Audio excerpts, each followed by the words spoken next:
Donc, je dis bonjour à tout le monde qui est présent. Et s'il vous plaît, donc, comme d'habitude, si vous arrivez à me recevoir et recevoir très bien l'image, vous me le confirmez, comme ça je commence le cours à l'aise.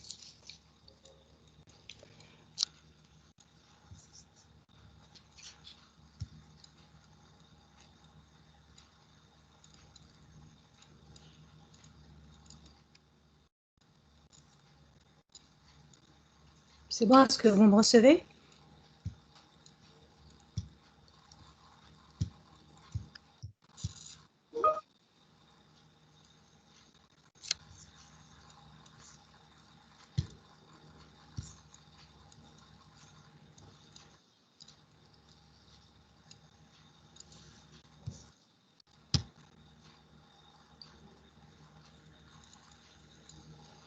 Donc c'est bon, mais oui, il n'y a pas de fichier là.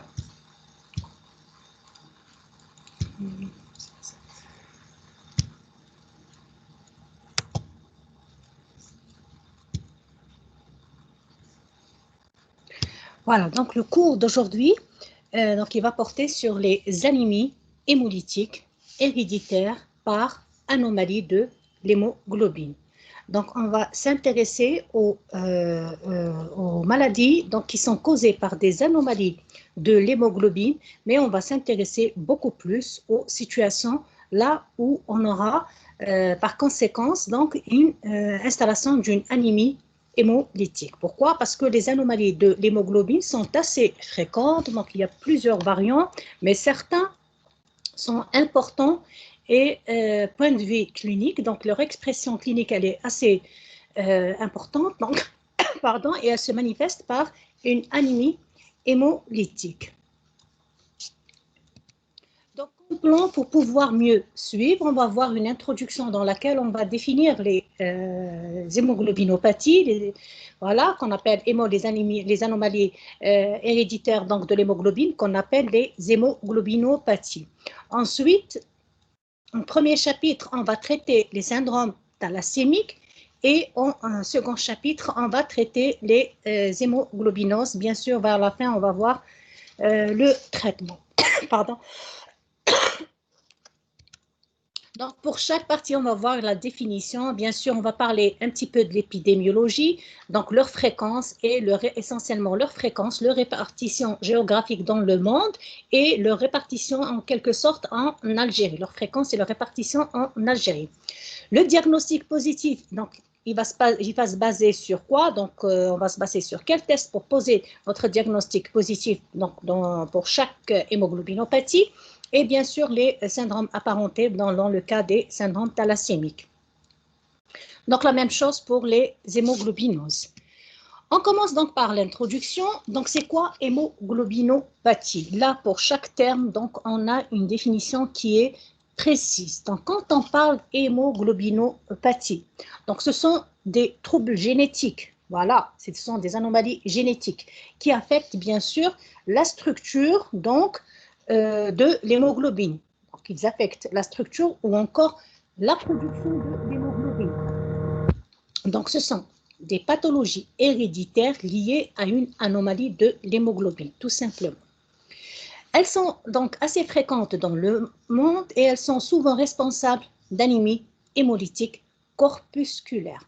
Là, chaque fois, on va parler de corpusculaire, non corpusculaire. Donc, quand on dit corpusculaire, ça veut dire que l'anomalie, elle fait partie intégrante du globule rouge. Donc, il y a une anomalie dans la structure du globule rouge. Donc, ça peut toucher soit l'hémoglobine, soit la membrane, soit les enzymes d'une façon générale. Quand on parle d'extracorpusculaire, cela veut dire que l'agent qui va entraîner cette anémie hémolytique, il vient de l'extérieur, donc il est extracorpusculaire. Donc, soit des anticorps, soit une anomalie mécanique, des pathologies mécaniques, des infections toxiques. Donc, c'est ça, extracorpusculaire. Et là, quand on dit que héréditaire, donc ce sont des pathologies héréditaires et non pas congénitales. Voilà, donc elles se divisent en deux catégories. Les hémoglobinopathies se divisent en deux catégories. Premièrement, soit elles sont responsables de déficit quantitatif de synthèse des chaînes de globine. Dans ce cas-là, on parle de thalassémie. Donc, j'ai soit une diminution de une chaîne normale de globine ou absence de diminution de la synthèse ou bien absence. Donc, c'est un déficit quantitatif. Dans ce cas-là, je suis dans les thalassémies. Soit que j'ai des anomalies qualitatives de structure des chaînes de globine. Donc, au lieu qu'il y ait synthèse d'une chaîne normale, en général, ça touche donc les chaînes bêta. La majorité la totalité donc des hémoglobinoses ou encore des anomalies qualitatives de structure des chaînes de globine, ça touche les chaînes bêta.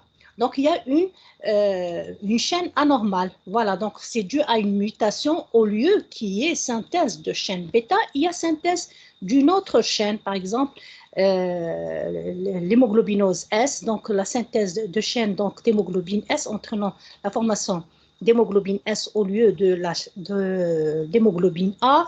Donc, l'hémoglobinose C, E, D et les hémoglobines instables. Donc, pour les hémoglobinoses, ce sont des anomalies qualitatives. Là, pour les syndromes thalassémiques, ce sont des déficits quantitatifs. En premier lieu, donc, on va commencer par les syndromes thalassémiques. Donc, définition. Premièrement, donc, le terme thalassémie, donc, il est constitué de deux termes, donc de thalassa. Thalassa, donc, en grec, ça veut dire mère.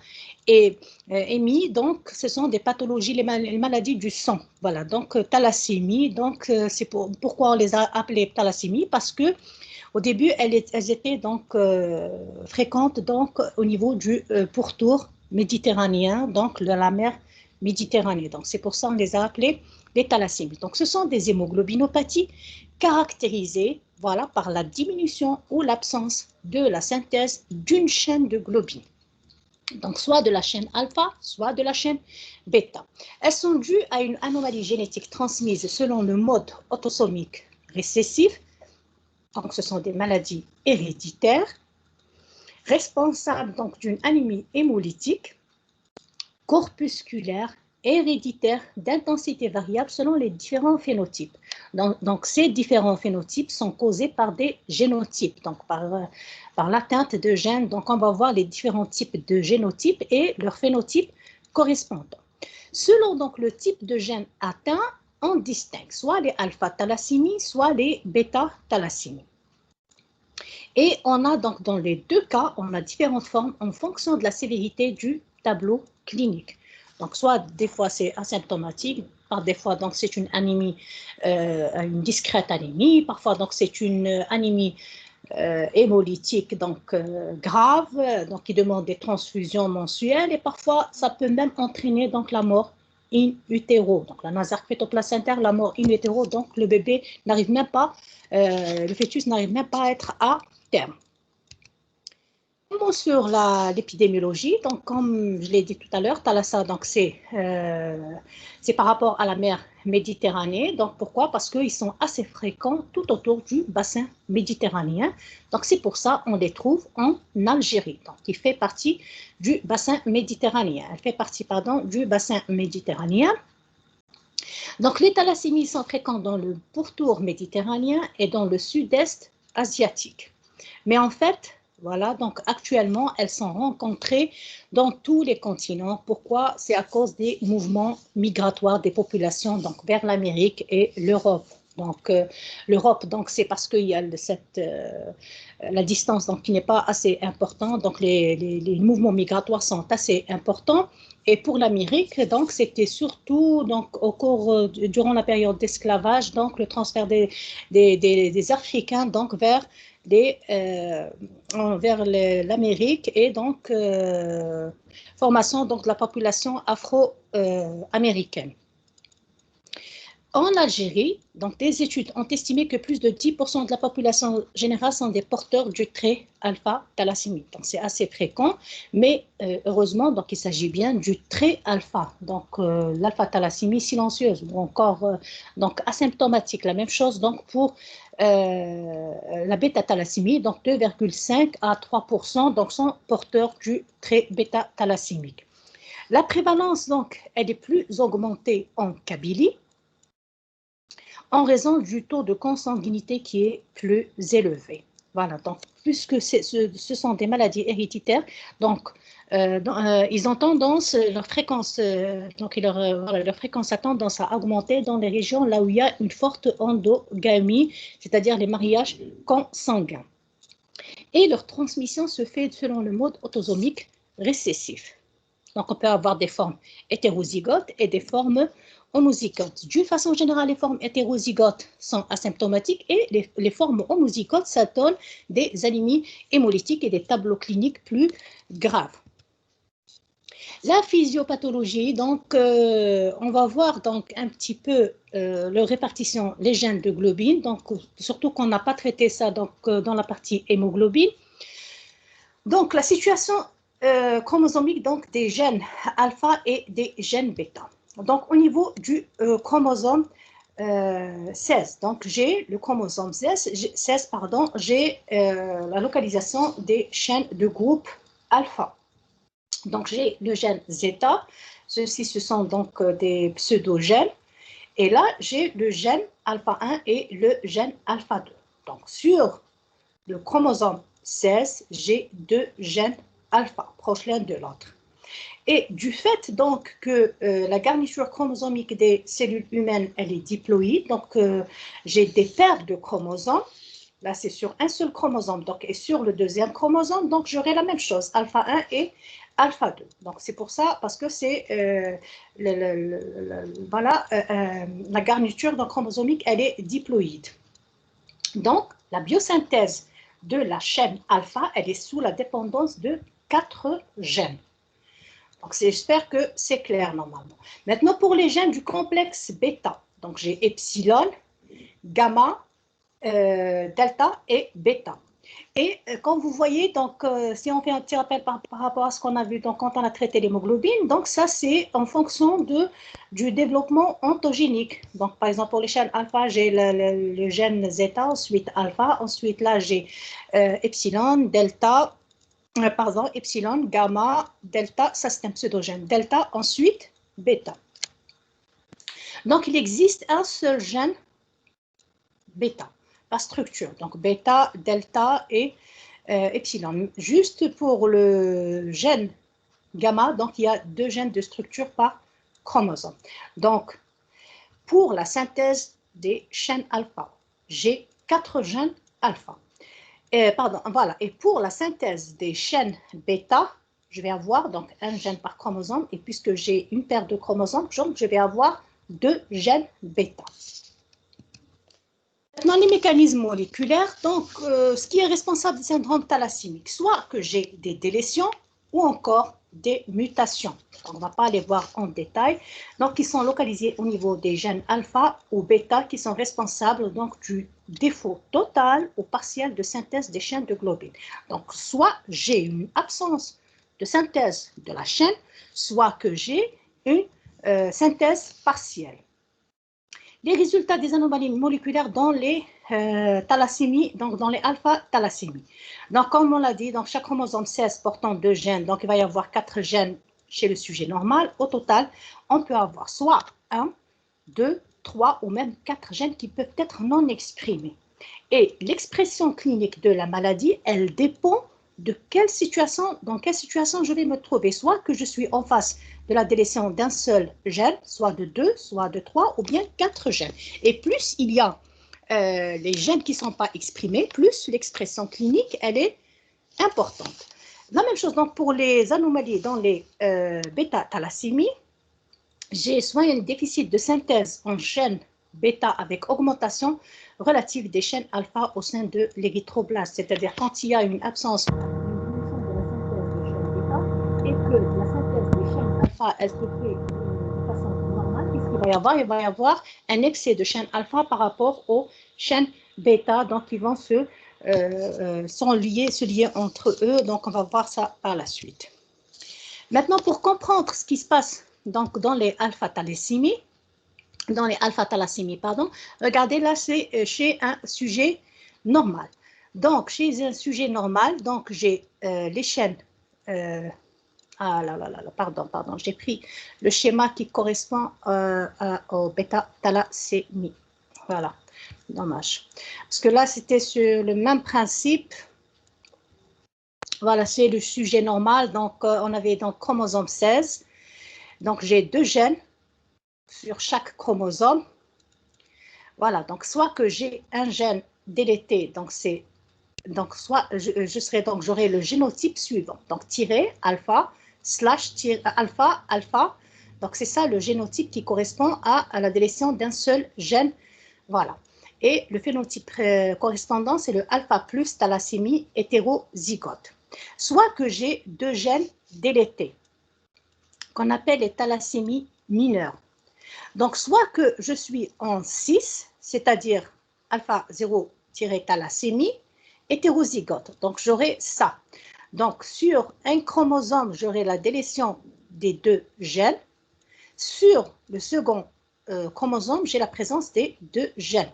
Donc, là, j'ai donc une thalassémie hétérozygote. Soit que la délétion, donc les 2 gènes délétés sont en trans, donc j'aurai donc le alpha plus thalassémie homozygote. Pourquoi? Parce que le gène alpha, il est absent sur les 2 chromosomes. Et le deuxième gène alpha, il est présent sur les 2 chromosomes. Donc, ça sera donc en trans. Soit aussi que j'aurai 3 gènes délétés. Donc, j'aurai un seul gène fonctionnel. Donc, à ce niveau-là, c'est l'hémoglobinose H. Donc, c'est une forme assez grave de l'alpha-thalassémie. Donc, j'ai un seul gène alpha qui est fonctionnel. Et donc, elle est responsable d'anémie, et l'hémoglobinose H est responsable d'anémie hémolytique. Dans le cas où j'aurai 4 gènes qui seront délétés, donc, j'aurai ce qu'on appelle la nasarque fœtale, et donc qui est responsable de la mort in utero. Maintenant, pour les bêta-thalassémies, soit je peux avoir 3 formes, soit la bêta-thalassémie mineure, soit la bêta-thalassémie intermédiaire, soit la bêta-thalassémie majeure, sachant que j'ai 2 gènes de bêta. Donc, sur le chromosome 11, donc j'ai soit bêta plus, c'est-à-dire que l'anomalie se trouve au niveau d'un seul gène, et cette anomalie, elle est responsable d'une synthèse diminuée de la chaîne bêta. Donc, comme vous voyez là, bêta, ça veut dire un gène normal. Bêta 0, ça veut dire une mutation avec absence de production de chaîne bêta. Donc, quand c'est bêta 0, ça veut dire la mutation ou bien la délétion, elle est responsable de l'absence de la production de la chaîne bêta. Quand je suis devant un gène bêta plus, ça veut dire que la mutation avec production résiduelle de chaîne bêta. Donc, j'ai une anomalie quantitative, c'est-à-dire j'ai un déficit de synthèse de chaîne bêta. Donc, je peux avoir soit ce génotype, donc bêta plus tal, ou bêta 0 tal. Donc, mais je suis en cas d'hétérozygotie. Donc, les 2 cas, c'est hétérozygote. Donc, je vais avoir une micropolyglobulie, c'est-à-dire que, bon, certes, c'est un petit peu détaillé, mais on va revoir ça par la suite. Donc, j'aurai le nombre de globules rouges qui est élevé, l'hémoglobine. Je n'ai pas une anémie sévère, donc j'ai 10,5 grammes à peu près, et j'ai une microcytose importante, ce qu'on appelle la pseudo-polyglobulie microcytaire. Donc, c'est assez caractéristique. Ça représente donc la bêta-thalassémie mineure. Voilà, donc le reste, on ne va pas le voir. La bêta-thalassémie intermédiaire, donc soit que je suis devant le génotype bêta 0 tal, bêta plus tal, donc j'ai une double hétérozygosie, ou bêta plus tal, bêta plus tal. Donc il s'agit là d'une homozygosie. Donc là, c'est homozygote. La tête, elle est homozygote. Elle est responsable d'une nette diminution de la synthèse des chaînes bêta. Et l'anémie, elle est d'intensité variable, donc 7 à 10 grammes, dépendant de la quantité de chaînes bêta synthétisées. Donc par le gène bêta plus. Là, j'ai besoin de transfusion, donc, mais moins importante que dans la bêta-thalassémie majeure. Maintenant, ce qui nous intéresse le plus, c'est la bêta-thalassémie majeure. Donc, pour vous, ce qui est plus important, c'est la bêta-thalassémie majeure et la bêta-thalassémie mineure. Donc, ça, c'est la forme asymptomatique parce que par la suite, on va traiter ça. Donc, cliniquement, elle est asymptomatique, la bêta-thalassémie mineure. Et la bêta-thalassémie majeure, c'est la forme majeure de la bêta-thalassémie, ce qu'on appelle l'anémie de Cooley. Soit que j'ai un génotype bêta-zérotal, homozygocyte, donc absence totale de synthèse des chaînes bêta. Donc logiquement, je n'aurai pas d'hémoglobine A. Ou bien bêta-zérotal, bêta-plus-tal, double hétérozygocie. Voilà. Donc diminution importante de synthèse des chaînes bêta. Donc dans ce cas-là, j'aurai une splenomégalie, hépatomégalie. Donc c'est ça qui représente la bêta-zérotal. Bêta-zérotal, c'est elle qui représente l'anémie de Cooley.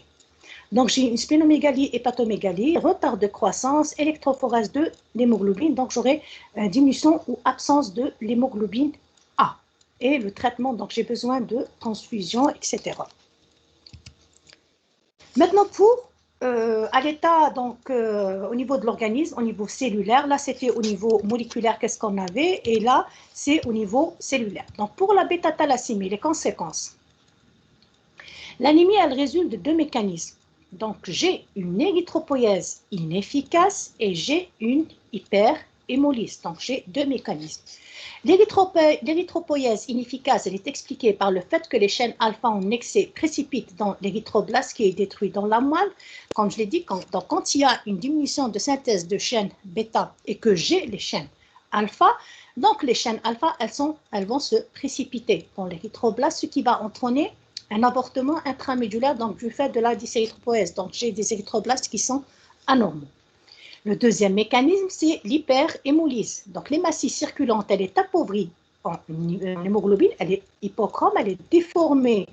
J'ai des poïkilocytoses, j'ai plusieurs formes de globules rouges, donc elle va avoir une demi-vie diminuée, raccourcie, ce qui est responsable d'hyperhémolyse. Donc, c'est pour ça que j'ai une anémie peu régénérative. Parce que si elle était juste par hyperhémolyse, j'aurais régénérative. Mais le fait qu'il y a association des deux mécanismes, l'anémie, elle est peu régénérative. Maintenant, dans le cas des alpha-thalassémies, j'ai soit les formes sévères, donc l'hémoglobinose H et la nasarque fétale. Dans ce cas-là, les chaînes non appariées forment des homotétramères. Donc, ce sont des tétramères formés de même type de chaîne. Donc, chez le sujet adulte, dans le cas de l'hémoglobinose H, chez le sujet adulte, je vais trouver les bêta-4. Et chez le nourrisson et nouveau-né, je vais avoir des gamma-4. Pourquoi? Parce que comme je l'ai expliqué, à la naissance, j'ai peu de chaînes alpha. J'ai peu d'hémoglobine A. Pourquoi? Parce que la synthèse des chaînes bêta, donc, elle est très minime par rapport à la synthèse donc, de l'hémoglobine fœtale due à la synthèse des chaînes gamma qui est importante. Ensuite, tout juste après la naissance, il va y avoir un switch. Donc, il va y avoir disparition des chaînes gamma, donc automatiquement l'hémoglobine fœtale, au profit des chaînes bêta qui vont donc augmenter rapidement, donc synthèse de l'hémoglobine A. Donc tout ça va entraîner une hémolyse extramédulaire au niveau de la rate, donc intratissulaire. Pour les formes modérées, aucune conséquence clinique directe chez le porteur, mais il existe un risque pour la descendance si les deux parents sont atteints. Donc, puisque c'est une maladie autosomique récessive, donc si l'un des parents donc, porte un trait, si les deux parents portent un trait thalassémique, par exemple, le garçon présente le trait thalassémique, c'est-à-dire bêta-thalassémie hétérozygote, et la maman, elle porte le trait bêta-thalassémique, c'est-à-dire la thalassémie hétérozygote. Donc, c'est possible qu'ils vont avoir dans leur progéniture des enfants donc, qui vont porter donc, les formes majeures, donc, puisque on aura des formes homozygotes. Le diagnostic positif, là, pour toute maladie constitutionnelle héréditaire, j'ai besoin d'un interrogatoire et c'est une étape capitale qui doit rechercher. Premièrement, l'origine ethnique. Donc, l'origine ethnique, on va se référer à la répartition géographique mondiale des syndromes thalassémique. Donc, si le patient, donc, il vient d'une région là où les syndromes thalassémiques sont assez fréquents. Donc, l'origine ethnique. La notion de consanguinité, donc ça explique ce que je viens, ça correspond pardon, à ce que je viens d'expliquer maintenant. Par exemple, si les parents sont des cousins germains, et que le trait thalassémique, par exemple le trait bêta-thalassémique, il est assez fréquent dans cette famille, il y a un grand pourcentage pour que les deux parents peuvent l'avoir. Donc, ils l'héritent de leurs parents. Donc, c'est possible que les deux, ils peuvent l'avoir. Mais par contre, si le mariage n'est pas consanguin, donc s'il importe le trait thalassémique et l'autre, donc qui ne fait pas partie de la famille, donc c'est le trait thalassémique va être hérité sans qu'il va rencontrer un deuxième trait thalassémique. Donc, une deuxième forme hétérozygote qui va entraîner la présence dans leur progéniture, donc les formes sévères.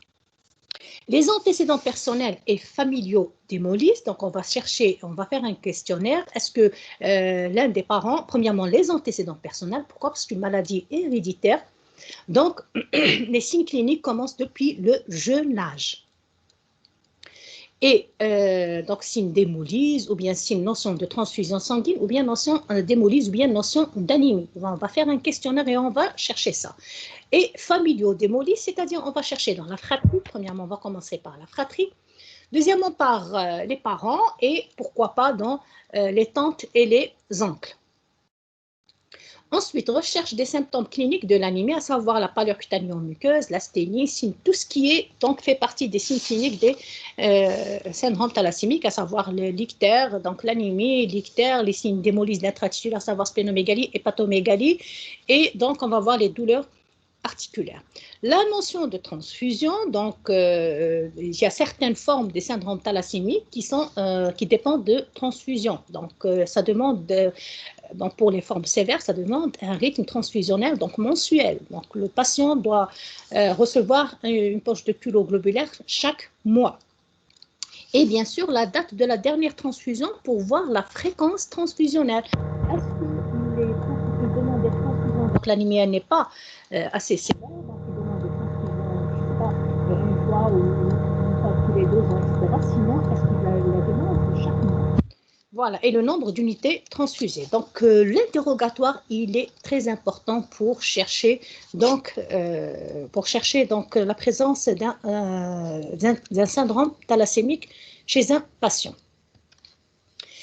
Voilà, maintenant, ce sont les circonstances de découverte dans le cas des alpha-thalassémies et dans le cas des bêta-thalassémies. Pour les alpha-thalassémies, donc, soit que j'ai l'atteinte d'un ou de 2 gènes. Cliniquement, elle est asymptomatique. Soit que j'ai l'atteinte de 3 gènes. Donc, je vais avoir une anémie hémolytique chronique modérée avec splénomégalie constante, parfois une hépatomégalie dès les premiers mois de la vie. Et soit que j'ai une atteinte des 4 gènes, c'est ce qu'on appelle l'hydrops fetalis, avec une mort in utero, donc due à un œdème généralisé, hépatomégalie et splénomégalie.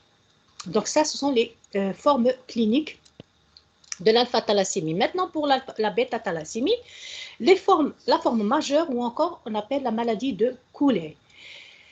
Je vais avoir des signes d'hémolyse intratissulaire, à savoir la pâleur, l'ictère, splénomégalie, voire l'hépatomégalie, dès les premiers mois de la vie, avec bien sûr présence de déformations osseuses progressives. Ces déformations osseuses progressives, elles se font par expansion des espaces intramédulaires. Donc, elles sont secondaires à l'érythropoïèse excessive. Donc, pourquoi? Parce que j'ai une augmentation de l'érythropoïèse. Dans ce cas-là, qu'est-ce qui va se passer? Donc, pourquoi j'ai cette érythropoïèse excessive? C'est que les rares globules rouges qui sont produits vont contenir de l'hémoglobine fœtale. Elle a une affinité, donc systématiquement, donc l'hémoglobine fœtale, elle a une grande affinité pour l'oxygène par rapport à l'hémoglobine A. Pourquoi? Parce qu'au cours de la bêta-thalassémie, je n'ai pas de chaîne bêta, mais ce sont donc les chaînes gamma qui vont prendre leur place. Donc, ces deux faits s'additionnent pour provoquer, ils vont entraîner donc une hypersécrétion d'érythropoïétine qui Donc, secondairement, cette hypersécrétion d'érythropoïétine va entraîner donc une stimulation de l'érythropoïèse. Donc, qu'est-ce que je vais avoir? Je vais avoir, donc, pour voir que cette hyperstimulation, elle peut être donc par des fois jusqu'à 30 fois par rapport à la normale. Donc, je vais avoir une dysérythropoïèse, voilà, et le volume osseux, donc, qui sera occupé par l'hématopoïèse, il a tendance à augmenter et provoque donc progressivement des déformations osseuses. Voilà, comme on l'a dit, voilà, par expansion des espaces intramédulaires. Et cliniquement, donc, qu'est-ce que je vais avoir? Je vais avoir un aspect particulier des os. Donc, je vais avoir un faciès mongoloïde et à l'imagerie, donc, j'aurai une voûte crânienne en poil de brosse. Donc, c'est ça à peu près. Donc, c'est ça le faciès mongoloïde. Voilà, donc, augmentation des espaces là où il va y avoir donc l'érythropoïèse. Voilà, et la voûte crânienne donc, en brosse. Voilà, donc, c'est ça.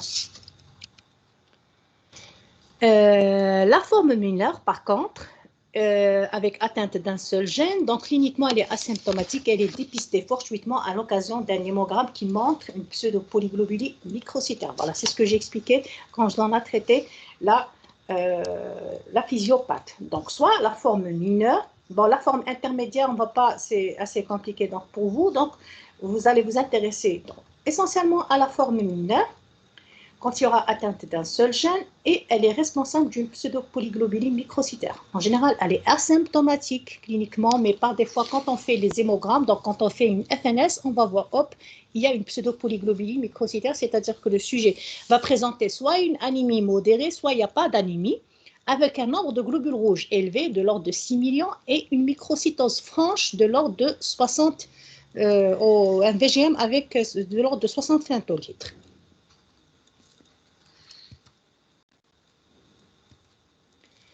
Maintenant, pour l'hémogramme, selon qu'il s'agit d'alpha-thalassémie ou bien de bêta-thalassémie. Dans le cas de l'alpha-thalassémie, l'hémoglobinose H, je vais avoir une anémie modérée hypochrome microcytaire et au FSP, une anisopoikilocytose franche. Donc, j'aurai des microcytes, des cellules cibles et des sphérocytes. Les sphérocytes, donc, ce sont les petits globules rouges condensés, donc ils ont leur hémoglobine est très condensée. Donc, les formes mineures, discrète anémie microcytaire, hypochrome, pseudopolyglobulie microcytaire. Pour les formes silencieuses, absence d'anémie, une microcytose isolée. Maintenant, pour les bêta-thalassémies, soit la forme majeure, donc j'aurai une anémie sévère, donc 7 grammes par décilitre, microcytaire hypochrome avec anisopoikilocytose et anisochromie sur FSP. Et les formes mineures, j'aurai une discrète anémie ou pseudopolyglobulie microcytaire sans anémie. Maintenant, le frottis sanguin dans les bêta-thalassémies majeures, quand vous voyez, regardez, j'ai une anisopoikilocytose importante. Donc, j'ai des cellules cibles, donc c'est ça, les cellules cibles ou encore appelées target cells. Voilà, donc j'ai plusieurs formes de globules rouges. Donc, j'ai une anisopoikilocytose, j'ai des microcytes, des sphérocytes, donc j'ai plusieurs formes et j'ai une hypochromie donc, qui est assez importante. Donc, voilà, c'est les cellules cibles. Pour le diagnostic positif, donc le bilan, concernant le bilan d'hémolyse, donc j'aurai des signes biologiques d'hémolyse intratissulaire, à savoir la bilirubine libre et totale élevée, la LDH élevée et le fer ciré qui est augmenté avec la ferritine. Donc, la TIBC, par contre, la TIBC, elle est normale, le coefficient de saturation, donc il est normal. Donc, ça, ce sont les signes biologiques d'hémolyse intratissulaire. Maintenant, pour la confirmation, j'aurai besoin de l'électrophorèse de l'hémoglobine sur acétate de cellulose à pH alcalin. Donc, je vais étudier les différentes fractions hémoglobiniques chez le patient. Donc, à pH alcalin de l'ordre de 8,5, l'hémoglobine, elle peut être séparée donc, en fonction de la charge électrique. Et ainsi donc, l'hémoglobine qui sera chargée négativement, elle va migrer donc de la cathode vers l'anode. Donc, le dépôt, je l'ai ici. Ça, c'est la cathode vers l'anode. quand je fais mon électrophorèse d'hémoglobine, donc ça c'est une image de la vraie plaque d'acétate de cellulose. Et là c'est un schéma. Donc quand je dépose mon hémolysa, donc je prends un culot globulaire et que j'avais ajouté une solution hémolysante donc pour libérer l'hémoglobine. Ensuite je prends donc une petite quantité d'hémolysa que je dépose sur la plaque d'acétate de cellulose. Et je vais donc la mettre sous courant électrique donc, pour charger donc, les différentes fractions d'hémoglobine négativement et comme ça, elles vont pouvoir migrer de la cathode vers l'anode. Donc, bon, en première position, il y aura l'anhydrase carbonique. Elle ne nous intéresse pas, mais concernant les fractions d'hémoglobine, j'aurai donc chez un sujet normal, en première position, donc c'est l'hémoglobine A2. Ensuite, en dernière position, A2, comme on l'a dit, elle est de l'ordre de 2,5 à 3,5%. La fœtale, donc à l'état de trace, inférieure à 1%. Et en dernier lieu, l'hémoglobine A majeure, donc 97,5%. Voilà. Qu'est-ce qui migre? Donc ça, c'est chez le sujet normal. Mais maintenant, les hémoglobines anormales qui peuvent migrer, donc en position A2, j'aurai d'autres hémoglobines. Donc on va voir ça au cours des hémoglobinoses. Maintenant, donc, qu'est-ce que je vais faire? Je vais doser l'hémoglobine A2 par chromatographie échangeuse d'ions sur microcolonne. Pourquoi? Parce que j'ai besoin du taux d'hémoglobine A2, que ce soit pour l'alpha-thalassémie, que ce soit pour les bêta-thalassémies. Elle est augmentée pour les bêta-thalassémies, elle est diminuée donc pour les alpha-thalassémies. Et donc, le résultat de l'électrophorèse, il sera complété par le dosage des fractions A2 et F, voilà, surtout pour les bêta-thalassémies. Comme je peux donc utiliser l'électrophorèse à pH alcalin avec l'HPLC, donc sur colonne échangeuse de cations. Et cette chromatographie, donc la chromatographie sur colonne échangeuse de cations, elle permet de doser les fractions d'hémoglobine normales, A, la A2 et la fœtale, et les principales donc hémoglobines anormales. Comme elle permet de distinguer entre plusieurs variants, aussi bien des chaînes alpha que des chaînes bêta. Donc, elle est plus sensible que le dosage de l'hémoglobine A2 que la technique donc, de la chromatographie échangeuse d'ions sur microcolonne. Maintenant, pour l'électrophorèse capillaire en veine liquide, le principe, donc, il repose sur la séparation électrocinétique des différentes hémoglobines dans un capillaire rempli d'un électrolyte. Voilà, et elle se fait à pH donc 9,4. Dans le cas de l'électrophorèse capillaire en veine liquide, ou encore, donc on va utiliser l'automate capillaris. À elle seule, elle suffit pour porter le diagnostic positif des thalassémies, des syndromes thalassémiques ou encore des hémoglobinoses, parce qu'en même temps, elle nous donne les fractions, en même temps, elle les dose. Donc, c'est une technique qui est très efficace. Sinon, donc, j'aurai l'iso-électrofocalisation. Donc, premièrement, la séparation des fractions d'hémoglobine en fonction de leur charge électrique et de leur pH isoélectrique. Voilà. Celle-là aussi, elle est assez sensible donc pour le dosage des différentes fractions. Les différents profils électrophorétiques. Donc, quand j'ai fait ces techniques-là, qu'est-ce que je vais obtenir? Dans le cas des syndromes thalassémiques, dans ce qui nous intéresse, il n'y a pas synthèse d'une nouvelle chaîne, mais juste qu'il y a soit absence de chaîne bêta ou diminution de chaîne bêta, ou encore absence de chaîne alpha ou diminution de chaîne alpha. Donc, j'ai besoin des dosages des différentes fractions de l'hémoglobine normale, donc l'hémoglobine A fœtale et la A2. Chez le sujet normal, donc l'hémoglobine A, elle est de l'ordre de 97%, la A2 de 2,5%, l'hémoglobine fœtale est l'état de trace inférieur à 1%. Dans le cas de alpha plus thalassémie, elle est normale. Profil électrophorétique, il est normal. Pour la alpha 0 thalassémie mineure, j'aurai l'hémoglobine A2 normale ou diminuée. Même si elle est diminuée, elle est de l'ordre de 2,2%, donc pas très diminuée par rapport à un sujet normal. Mais par contre, dans le cas de l'hémoglobinose H, j'aurai l'hémoglobine A qui est de l'ordre de 70% au profit de l'hémoglobine H qui est de l'ordre de 10 à 30%. avec l'hémoglobine A2 inférieure à 1,5%, donc elle est diminuée, et je peux avoir l'hémoglobine Barth à l'état de trace. Donc l'hémoglobine Barth, c'est gamma 4, et l'hémoglobine H, donc c'est, voilà, chez le sujet adulte. Maintenant, dans le cas des bêta-thalassémies, chez un sujet normal, donc j'aurai toujours la même chose. Maintenant, pour le bêta-thalassémie homozygote, ou encore la maladie de Coulé, donc bêta 0, absence totale de chaîne bêta. Donc, automatiquement, absence d'hémoglobine A, puisque l'hémoglobine A, c'est alpha 2, bêta 2. Si je n'ai pas de bêta, donc je n'aurai pas d'hémoglobine A. L'hémoglobine A2, elle va un petit peu augmenter. Donc, les chaînes alpha non appariées, ils vont se lier aux chaînes delta. Donc, j'aurai l'hémoglobine A2, 3,5 à 7%, un petit peu augmenté. Et le reste des chaînes alpha va s'apparier aux chaînes gamma, entraînant donc l'augmentation de l'hémoglobine fœtale, donc de l'ordre de 90 à 95%. Dans ce cas-là, l'hémoglobine fœtale, elle est majoritaire avec une petite diminution, une petite augmentation de l'hémoglobine A2, absence totale de l'hémoglobine A.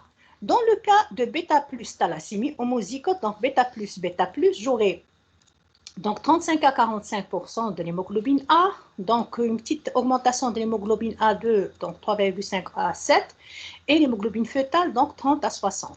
Maintenant, dans le cas de la bêta-thalassémie hétérozygote composite, donc double hétérozygote, bêta 0, bêta plus tal, j'aurai l'hémoglobine A, donc elle est un petit peu diminuée, elle est assez diminuée, donc de 5 à 25.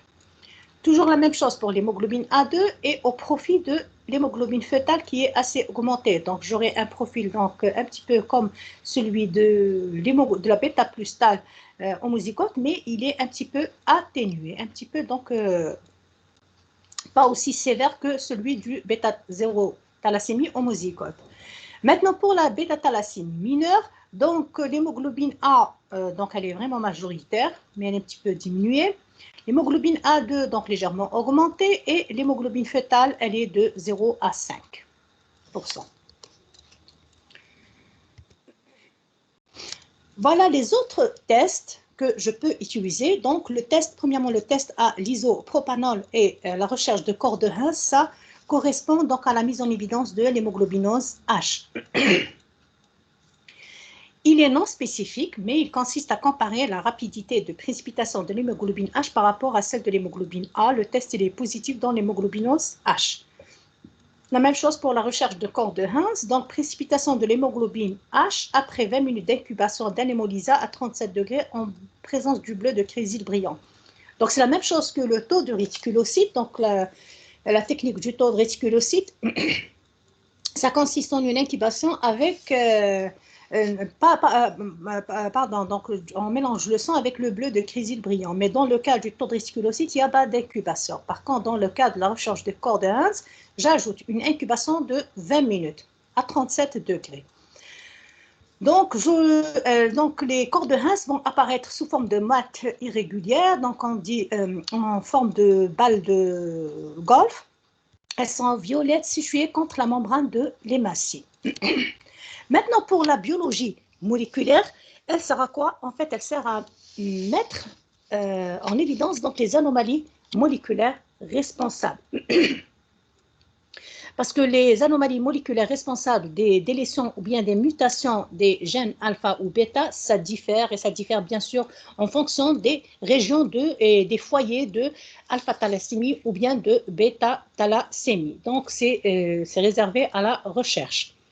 Maintenant, pour l'enquête familiale, quand je fais toujours et systématiquement, donc j'ai 3 étapes. Premièrement, dans le diagnostic des hémoglobinopathies, premièrement, je commence par un interrogatoire minutieux, donc comme on l'a expliqué.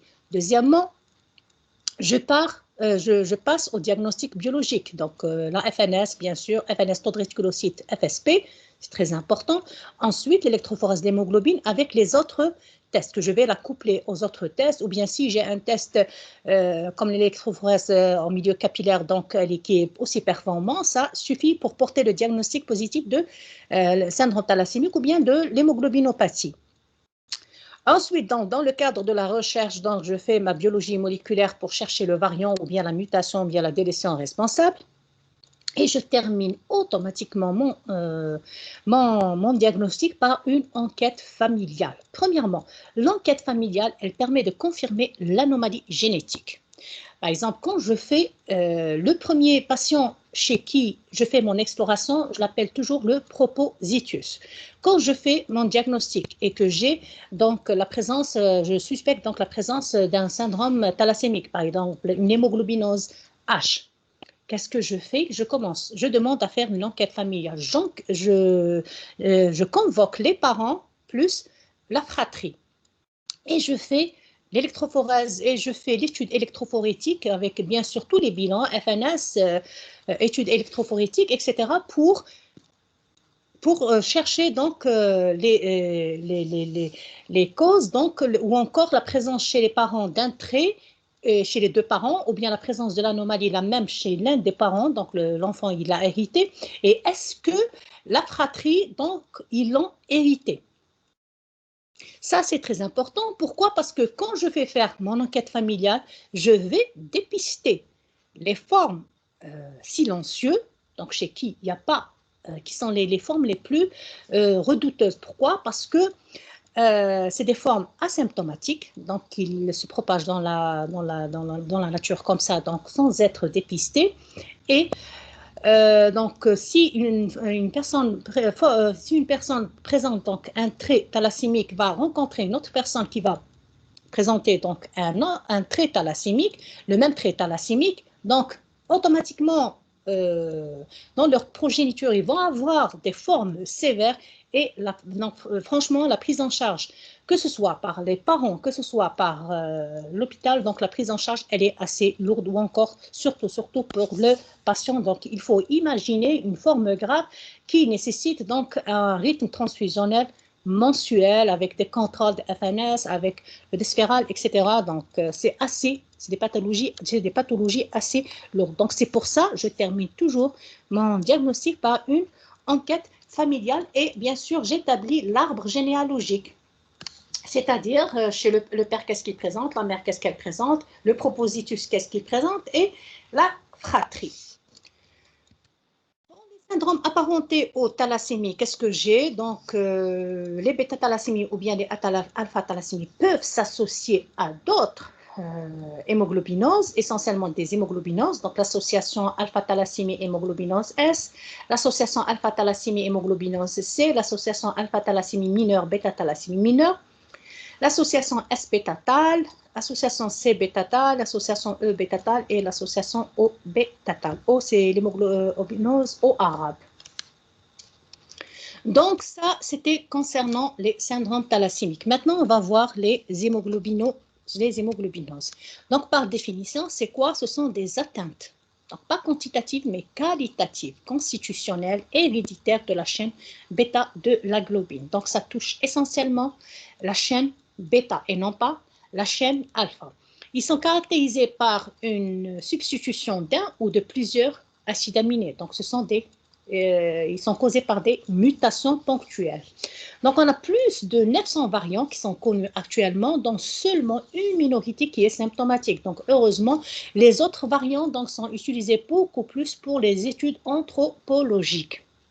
Mais sinon, ce qui nous intéresse, nous, ce sont les formes symptomatiques. La première forme symptomatique étant l'expression clinique est assez grave, c'est la drépanocytose. Donc, c'est quoi la drépanocytose? Donc, la drépanocytose, elle est très importante donc, sur les plans cliniques, biologiques et épidémiologiques. Mais sinon, les autres hémoglobinoses sont caractérisés par un impact clinique donc, qui est assez minime. La drépanocytose, appelée aussi l'hémoglobinose S. Donc, S en anglais, c'est sécole. Sécole, qu'est-ce que ça veut dire? C'est fossile. Pourquoi? Parce que le globule rouge des sujets présentant une drépanocytose ont la forme de fossile. Donc, elle est appelée soit hémoglobinose S ou encore drépanocytose ou encore en anglais, elle est appelée sickle cells anemia. C'est une hémoglobinose secondaire à une mutation génétique du 6e codon du gène bêta de la globine, entraînant une substitution de l'acide glutamique par une valine. Donc, c'est ça sa définition. Et elle se transmet selon le mode autosomique récessif. Donc, pour l'épidémiologie, actuellement, elle est devenue ubiquitaire. Donc, la même chose pour les syndromes thalassémiques en raison des phénomènes de migration donc des populations. On la trouve partout en quelque sorte dans le monde. Mais néanmoins, il existe toujours des foyers. L'OMS, en quelque sorte, elle estime que 5% de la population mondiale porte un gène bêta-S. Donc, sa fréquence, elle est assez importante. Donc, pour chaque 100 personnes, il y a 5 qui portent un trait bêta-S. Elle est très répandue dans le continent africain et un peu moins en Moyen-Orient et en Inde. Donc, ces foyers, c'est quoi? C'est le continent africain, le Moyen-Orient et l'Inde. En Afrique du Nord, donc chez nous, elle est de 1 à 2% et de 0,9 à 1,8% en Algérie avec des foyers. Donc chez nous, les foyers sont à Bouira, Naba, Togourt et Ouergla où la fréquence est de 3 à 7%. Donc c'est en Algérie, surtout dans la région subsaharienne, Togourt et Ouergla, donc là où elle est assez fréquente. Mais quand vous voyez, donc on la trouve aussi dans le nord, Naba, Bouira, donc avec une fréquence de 0,9 à 1,8%.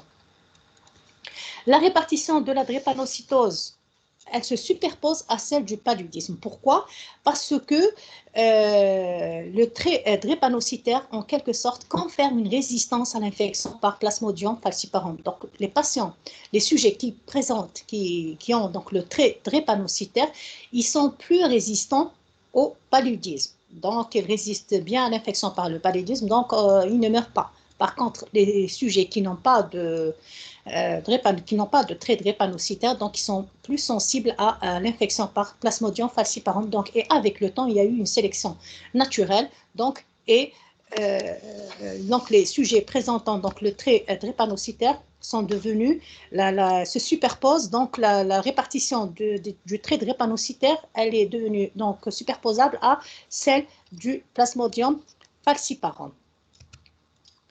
Pour l'hémoglobinose S, la plus fréquente des hémoglobinoses après la drépanocytose, elle est répandue au centre et à l'ouest africain, donc beaucoup plus en Afrique. Et à titre d'information, à Tlemcen, donc c'est la première hémoglobinose. Elle passe même avant la drépanocytose. Donc on a beaucoup plus le trait bêta-thalassémique et le trait hémoglobinose C.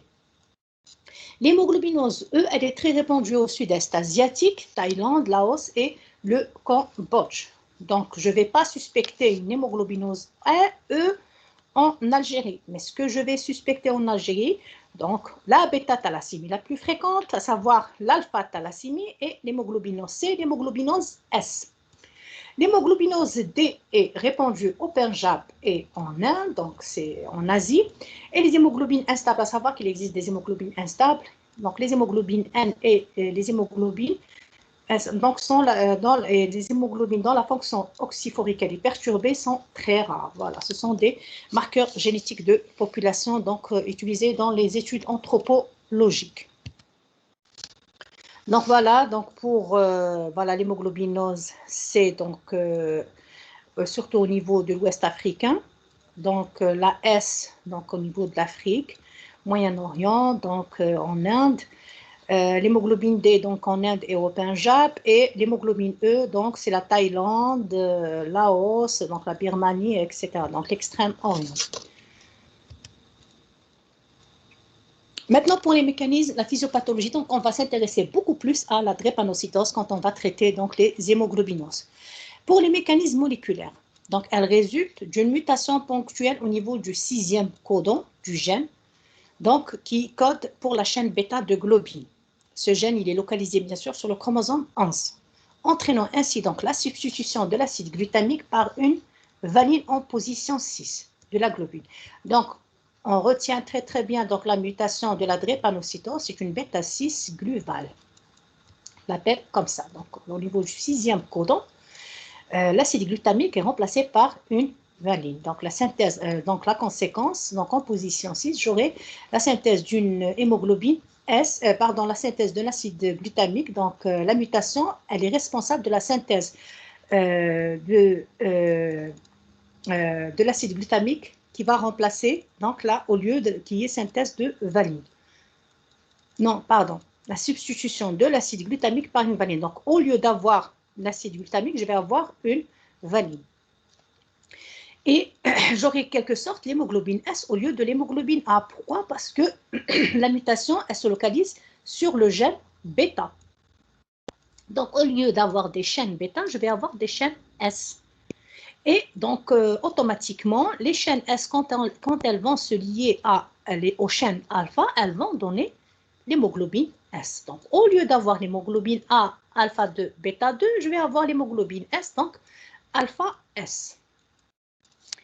La transmission elle est mendélienne autosomique récessive selon le nombre de gènes bêta atteints. On distingue deux formes. Soit la forme hétérozygote, soit que j'ai un seul gène bêta atteint, qu'on appelle le trait drépanocytaire. Donc j'aurai une AS, comme on dit une AS. Donc j'aurai mélange d'hémoglobine A et d'hémoglobine S.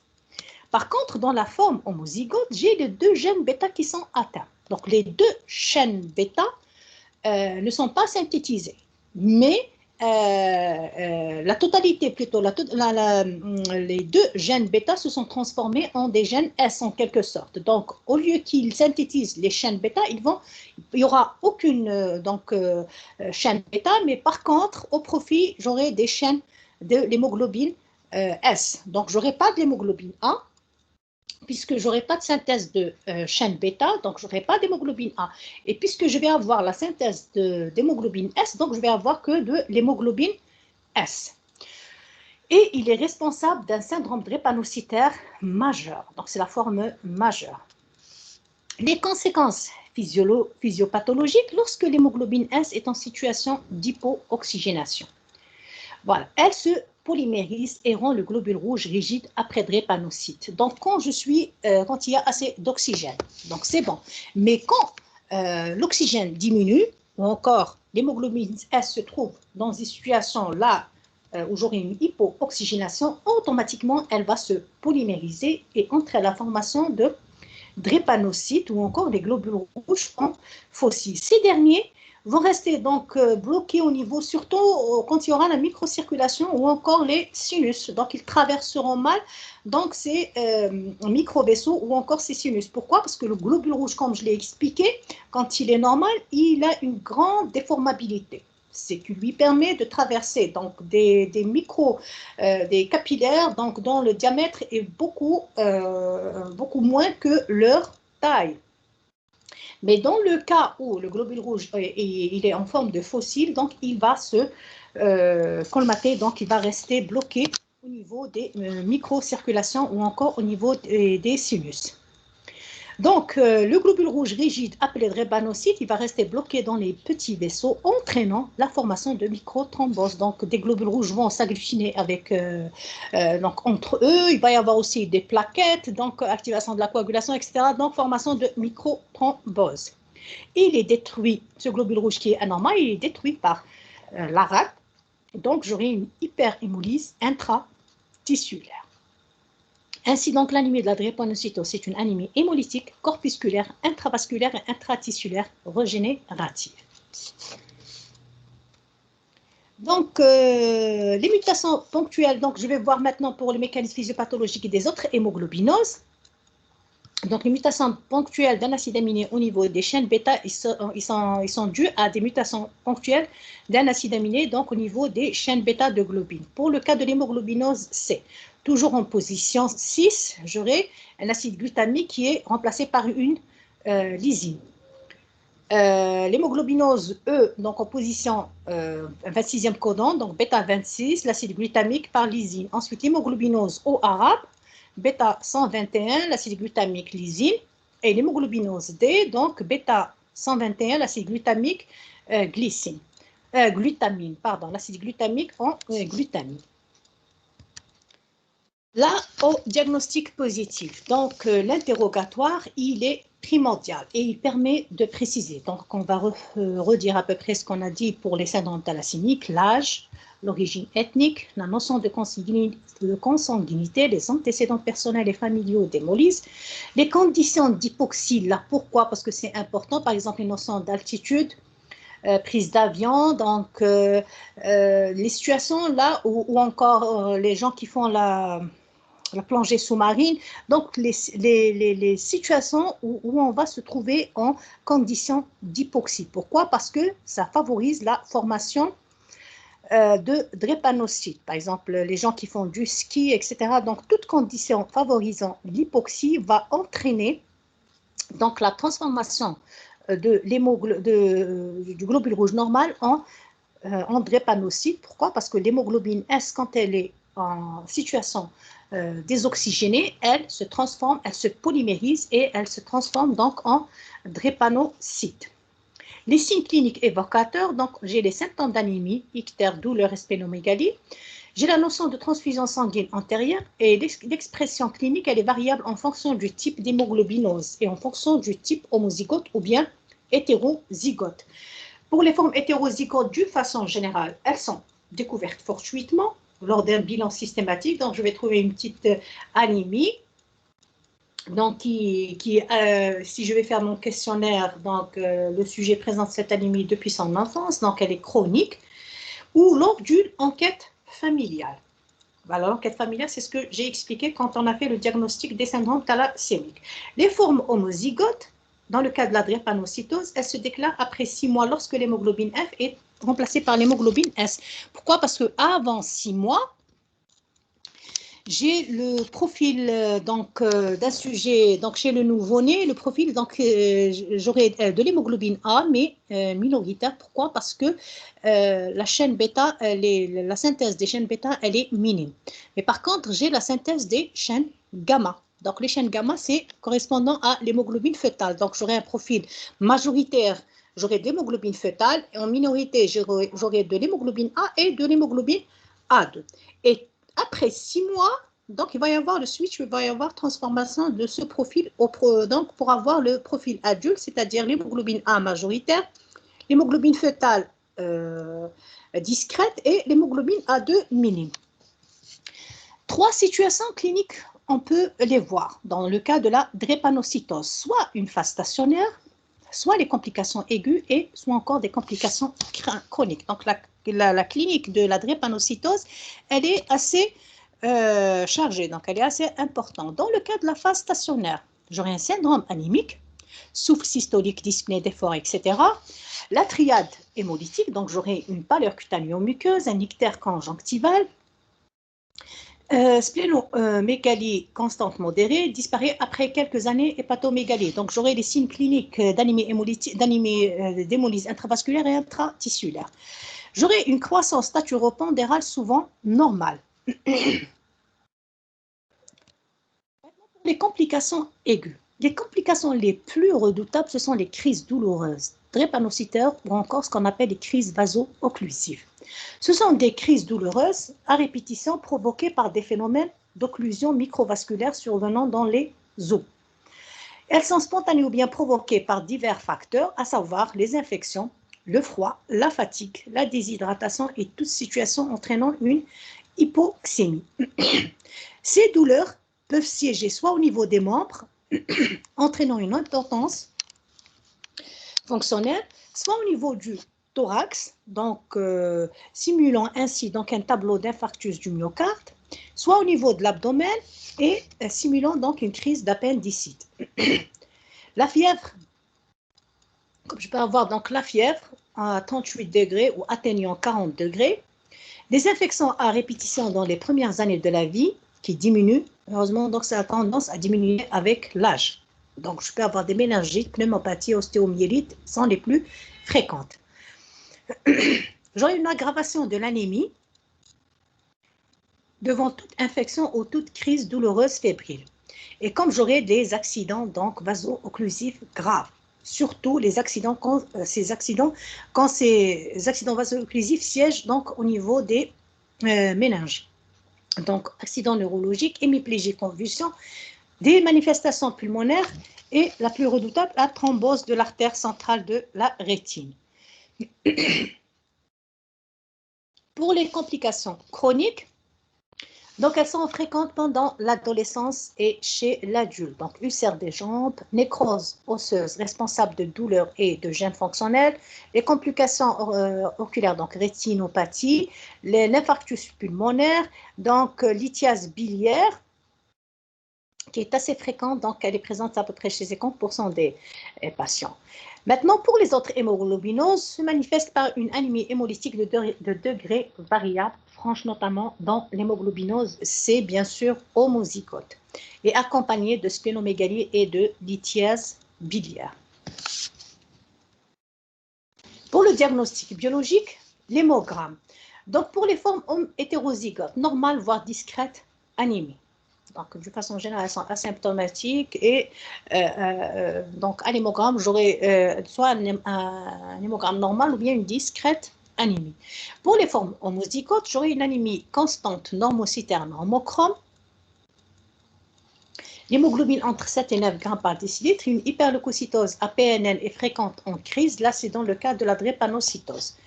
En crise, dans 15 à 30 gigas par litre en absence d'infection. Les plaquettes, j'aurai un taux normal. Maintenant, pour le frottis sanguin périphérique, les anomalies de forme, donc présence constante de drépanocytes, les globules rouges falciformes et de cellules cibles dans le cas de l'hémoglobinose C. J'aurai une polychromatie traduisant d'hyperréticulocytose et présence d'érythroblastes circulants, donc signe d'hyperplasie et d'augmentation de l'érythropoïèse. Donc, il va y avoir les érythroblastes qui peuvent passer dans la circulation périphérique dans le sang. Là, c'est la morphologie des globules rouges césains drépanocytaires majeurs. Là, c'est voilà, la formation donc, des thromboses, des microthrombis. Donc, les globules rouges en forme de fossiles, quand ils viennent circuler dans les capillaires ou bien dans les sinus, voilà, ils vont se colmater entre eux donc, et entraîner la formation de thromboses. Donc, responsable de crise vaso-occlusive. Là, ça c'est un frottis sanguin périphérique. Comment on va voir? C'est ça, les drépanocytes ou en forme de fossiles. Donc, c'est ça, ça, ça, ça. Donc, c'est ça. Donc, c'est ça, les globules rouges en fossiles. Là, c'est bien sûr, c'est les globules rouges en fossiles, voilà, en microscopie, pas en contraste de phase. Maintenant, pour le taux de réticulocytes, donc j'aurai une hyperréticulocytose importante supérieure à 120 gigas par litre. Là, je suis dans la drépanocytose, forme majeure. Le bilan d'hémolyse, donc j'aurai les signes biologiques d'hémolyse chronique intratissulaire, bilirubine libre et totale augmentée, LDH augmenté, fer sérique augmenté et ferritine augmentée. Le test de solubilité, donc l'utilisation, le test de solubilité, il consiste à quoi? Donc de mettre en contact l'hémoglobine donc du sujet à traiter avec un agent réducteur. Donc l'agent réducteur dans ce cas-là, dans le test de solubilité, c'est le dithionite de sodium. Le dithionite de sodium, quand il va rencontrer l'hémoglobine S, il va entraîner sa précipitation, voilà, sous forme d'un culot rouge. Donc l'hémoglobine A, elle ne va pas précipiter, mais c'est juste l'hémoglobine S qui va précipiter sous forme de culot rouge. Le test de falciformation, on va entraîner donc les globules rouges du patient à explorer, on va les mettre en situation d'hypoxie. Comment on va obtenir ça? Donc, on va les mettre en contact avec du métabisulfite. Donc, qu'est-ce qui va se passer? L'hémoglobine S, elle se polymérise et elle se transforme donc en globules rouges falciformes, en drépanocytes. Et on va voir donc entre lame et lamelle des hématies falciformes.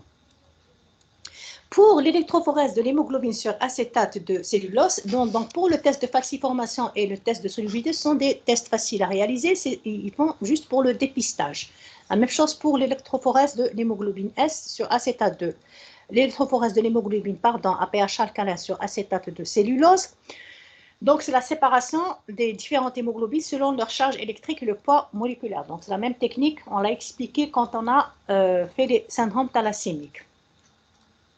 Dans le cas de la forme hétérozygote AS, qu'est-ce que je vais avoir? Je vais avoir un profil électrophorétique, donc j'aurai à peu près la moitié A et la moitié S. Donc, l'hémoglobine A 55 à 60% et l'hémoglobine S 35 à 45%. Et l'hémoglobine A2, elle est normale. Pourquoi? Parce que j'ai des chaînes bêta qui vont entraîner la synthèse de l'hémoglobine A, et j'ai des chaînes S qui vont entraîner donc la synthèse de l'hémoglobine S. Par contre, dans la forme homozygote, donc les deux gènes sont atteints, donc c'est SS. Donc j'aurai que la synthèse de l'hémoglobine S et j'aurai pas de synthèse de l'hémoglobine A. De ce fait, j'aurai l'hémoglobine S, taux d'hémoglobine A de normal ou légèrement augmenté et le taux d'hémoglobine F variable. Voilà, parce que les chaînes alpha donc, vont se lier aux chaînes gamma pour entraîner la synthèse de l'hémoglobine F, mais donc j'aurai donc un taux variable. Mais ce qui m'intéresse le plus, c'est qu'il y a absence de l'hémoglobine A. Donc c'est une forme homozygote ou encore un syndrome drépanocytaire majeur. APH alcal, APH acide sur gel d'agar. Le pH acide, il permet la séparation des hémoglobines qui migrent en même position APH alcalin. Donc, séparation de l'hémoglobine S, de la D et la G. Parce que en APH alcalin, la S, la D et la G et la le pore migrent en même position. On va voir ça sur le schéma. L'enquête familiale, donc je termine toujours mon étude de mon diagnostic par une enquête familiale, donc électrophorèse des parents et de la fratrie pour confirmer premièrement l'origine génétique.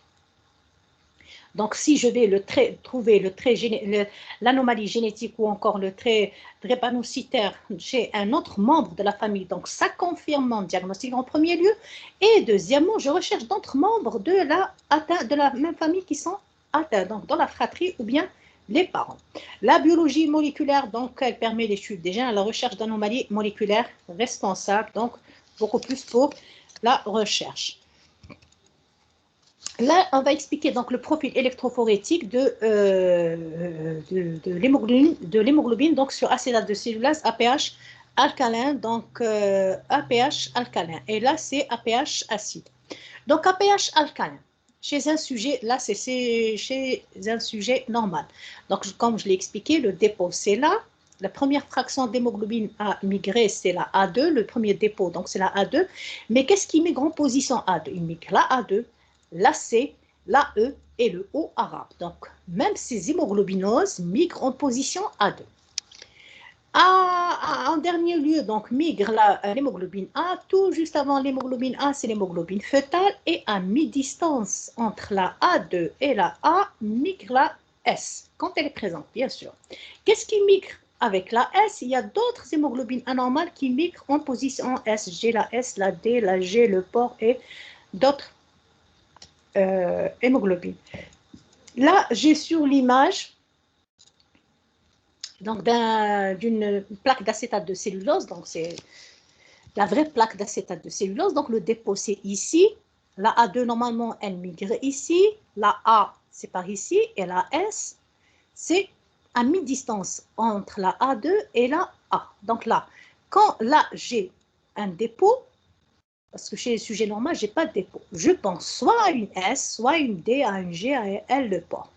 Là, quand j'ai un dépôt qui est assez important, parce que la A2, normalement, chez un sujet normal, elle est minime, donc à peine on arrive à la voir, mais quand le dépôt il est assez important, on pense aux autres hémoglobines qui migrent en même position, à savoir la C et la E, qui sont assez fréquentes. Mais là, avec l'électrophorèse à pH alcalin, j'arrive pas à dire est-ce qu'il s'agit d'une S, d'une D, d'une G ou d'une le port. La même chose pour la A2, je ne peux pas dire est-ce que c'est une C ou une E. Par contre, APH acide, l'électrophorèse APH acide, elle permet de séparer les hémoglobines qui migrent en même position à pH alcalin. Par exemple, si j'aurais un trait là, donc à mi-distance entre la A2 et la A, je suspecte la S. Quand je fais la pH acide, si je trouve une hémoglobine S, donc c'est sûr qu'il s'agit bien de la drépanocytose. Voilà, parce que la D, la G ne migrent pas en même position que la S. La même chose pour la C, la E, voilà, ils migrent en même position, la C, la E, le O arabe. Là, la C, le O arabe et la C, la E et la E. Voilà, ils ne migrent pas en même position. Donc, si je couple les deux techniques, donc je peux confirmer qu'il s'agit bien d'une drépanocytose, ou bien d'une hémoglobinose C, ou bien E, ou bien ou bien voilà. Les formes associées, à savoir, je peux avoir des doubles hétérozygotes SC. À l'électrophorèse, donc j'aurai l'hémoglobine S, la C, l'absence d'hémoglobine A parce que les chaînes bêta, la moitié, donc ça donne, la moitié donc a été mutée donc, pour donner la synthèse d'hémoglobine S et l'autre pour la synthèse donc, de l'hémoglobine C. Donc j'aurai absence de l'hémoglobine A, d'hémoglobine fœtale normale ou plus ou moins augmentée. Je peux avoir les cas d'hémoglobine S bêta-tale, donc S-alpha-tal, S-dépinjab et S-O-arabe. Donc ça, c'était les formes apparentées. Maintenant, pour le traitement, donc, en premier lieu, ce sont des transfusions sanguines pour corriger l'anémie en utilisant des culots érythrocytaires isogroupes, isorésus, de préférence phénotypés. Là, ça concerne les formes graves, des syndromes thalassémiques et des hémoglobinoses, essentiellement la drépanocytose, donc ça nécessite des transfusions. J'ajoute toujours, je donne à chaque fois pour les sujets polytransfusés, on donne toujours un chélateur de fer. Pourquoi? Parce que les transfusions répétées, donc très proches, entraînent donc des hémochromatoses secondaires, à savoir la surcharge en fer chez le sujet. Donc, on chélate le fer par le desféral. On vaccine donc ces patients contre l'hépatite B, donc parce que ce sont des polytransfusés. Le traitement des crises, parce que le sang peut leur transmettre voilà, l'hépatite B. Le traitement des crises drépanocytaires par des antalgiques et des antipyrétiques dans le cas de la drépanocytose. Le traitement des infections par des antibiotiques, ça aussi chez les sujets drépanocytaires. Et les transfusions sanguines et supplémentation en acide folique. Mesures préventives, donc éviter toute situation d'hypooxygénation, à savoir le séjour en haute altitude, voyage par avion, donc faire du ski, vers certains sports et bon, la plupart des sports et faire aussi donc la plongée sous-marine, etc. Donc toute situation qui va entraîner une hypooxygénation. Ça concerne donc la drépanocytose. À savoir le traitement idéal qui reste, donc c'est l'allogreffe de moelle à partir d'un donneur HLA compatible. Et je termine donc toujours par le conseil génétique. À chaque fois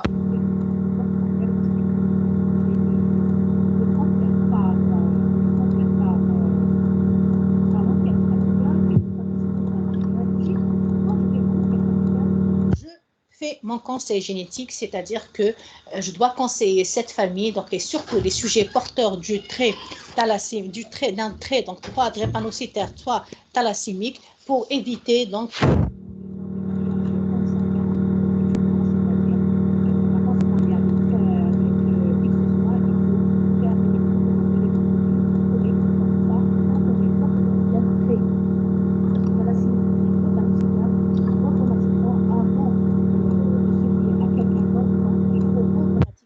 demander donc au futur conjoint de faire donc l'électrophorèse. Si c'est négatif, c'est bon, mais si c'est positif, donc c'est vraiment donc c'est des décisions.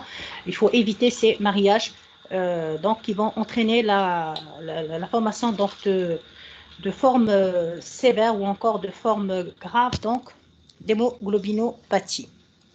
Bien sûr, j'aurai besoin d'une surveillance biologique régulière car risque d'apparition de complications. Donc voilà pour les formes, surtout pour les formes graves.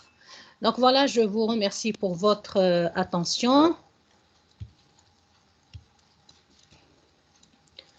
Donc est-ce qu'il y a des questions?